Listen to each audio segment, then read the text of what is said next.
On this day in murder, June 13th. On this day in murder, June 13th, 1996, the city of Arlington, Texas, awoke to a crime so brutal it would take 17 years to solve. That morning, 23-year-old Gena Turner failed to show up for work. Friends and co-workers were immediately concerned. Gena was responsible, punctual, and never missed a day. When police entered her apartment, they found a nightmare. Gena had been raped, stabbed, and strangled.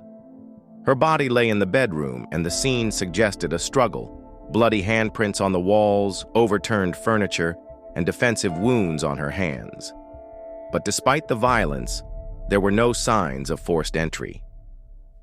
The case went cold quickly. DNA was collected, but with no suspect in the system, it led nowhere. Years passed. Her family grieved with no answers.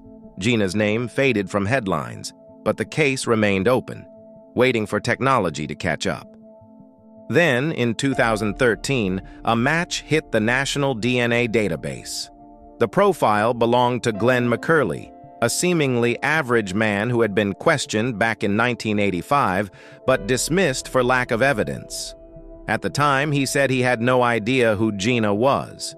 But now, the science told a different story. When investigators reopened the case and re-interviewed McCurley, his story changed. Finally, confronted with the DNA evidence, he confessed. He had seen Gena the night before at a nearby convenience store. He followed her home, broke in, and committed the unthinkable. After nearly 2 decades, Gena's family finally got justice. But for 17 years, her killer had walked free, until the past caught up to him. It all started on this day in murder. Join us tomorrow, on this day in murder.